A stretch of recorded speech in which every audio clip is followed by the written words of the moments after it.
Spring is in the air, and the positivity and the new life that we are seeing play out in Mother Nature, we are hoping the same kind of positivity shows up in the economic data and the financial data that leads us into the rest of 2021. With that said, we also know that we have put one quarter behind us. So it's kind of time to look at how the quarter was and if there are any learnings that we can apply for the rest of 2021. Greetings, viewers. You're watching Aman Sanga, independent financial advisor in Mississauga, Ontario. For this update today, I'm going to switch around the things a bit. I'll still follow the old pattern. We'll be breaking this update into three main components. But what I'll be starting with this today, because we have the first quarter for 2021 in the history books, we'll start with the index returns and then start into where we are with COVID and where we are with the vaccinations. And lastly, I'll hone on what is it that we can take away from Q1 that we can apply for the rest of 2021. So without further ado, let's get started with the index returns. And you can see that the equities have had a good quarter. They've continued to build up on the fabulous 2020 numbers and continued that run into 2021. If you look at oil, it has definitely gained from the lows that we experienced last year. It's all about up 22% from the start of this year. Gold is searching for direction, going sideways for now. So let's see if it picks up a trend upwards or downwards. But what has been no surprise has been that this has been a bad quarter for bondholders. Now, and I've spoken at length about this, of the rise in yields in my Jan and Feb update. And what we are seeing there is the bonds bleed. And just to put this in context of how bad this quarter has been for bonds, if you look at the US Treasuries, this has been the third worst drawdown in the US Treasuries for data all the way back going to 1973.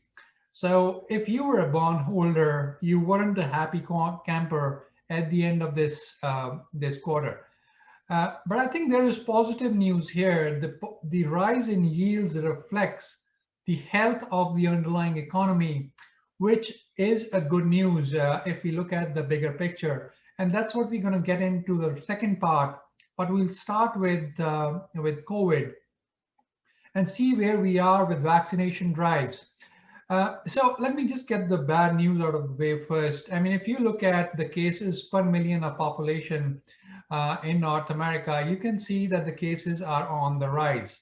So that's bad news. I mean, I guess people have relaxed or not following social distancing, or they're just getting a little bit casual about it. But there is good news as well. And the way to look at it is, if you look at Israel, it has about 2/3 of its population vaccinated.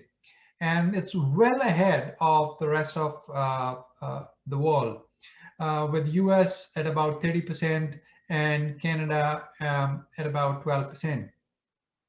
But the way, I think I'm looking at these graphs is, if you look at Israel's infections as in new cases per million, they have dropped like a stone in the last few months. And if you put this in context of the success they have had with their vaccination drive, it kind of jives together. And if this can be replicated in other parts of the world, we would likely have the same success.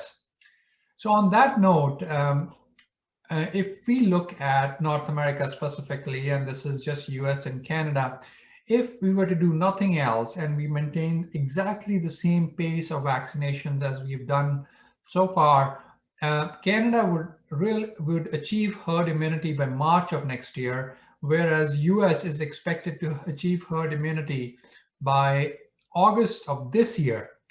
And put this in context of the additional information that has come in since, that Mr. Biden wants every adult in the US vaccinated by May 1st. And Canada, if we can get its supply constraints figured out and have the vaccines delivered to the provinces in a much more organized manner, these timelines could shrink, as in they could move ahead, and we could see the population achieve herd immunity much sooner than that. And this is, if we look at this data and now get into the next part about it, how this is being modeled is with the 1.9 trillion stimulus that was unleashed by the new federal government in the US, and the vaccination drive that's currently, either going ahead in US and or expected to pick up. The US could target an economic growth rate, GDP growth rate of between 6 to 7% for 2021. And why that is important is the last time they had this kind of GDP growth was back in 1984. So there is a real scenario out there that the economy could heat up and which could see prices shoot up in terms of inflation. And that's the reason we are seeing the underlying rates rise. So going back to where I started, rising rates is not a bad thing. It's bad for the bonds in the short term. But the picture coming out here is that if we can get our handle on this virus, the rest of 2021, especially the second half, could turn out to be a lot positive. So how to play, is there a playbook that we can learn from the past? And we can look at 2013, where the rates, the 10-year yields almost doubled in a 4-month period. And what we saw in that environment was S&P still did well in that environment in which rates were rising, but it was the traditional value players that outperformed the S&P, and it was the technology or the growth that lagged the S&P 500. So if this thesis holds and we see this trend of rates increasing continue into Q2 of 2021, the pattern we are seeing since November of 2020, where value has been outperforming growth, is likely to persist into Q2 and the rest of second half of 2021. So, I'm still optimistic. There's a lot of cash on the sidelines. Hopefully people don't get carried away. They don't, they continue to practice wearing masks. They continue to practice social distancing and do all the keep the precautions that health authorities are requesting us to do. But overall, if this pattern holds and we can get the vaccinations in people's arms, North America could have a really good 2021.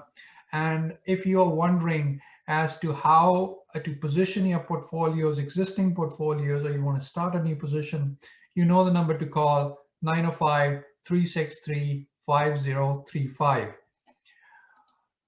With that, I just want to say again, I think there is spring in the air. It's spring in not only from Mother Nature, but in the data that we are seeing, and hopefully that's projected on. That positivity that we are seeing in the first quarter projects on and builds on that in second quarter and into the rest of 2021 and beyond. With that, thank you so much for watching, and bye for now.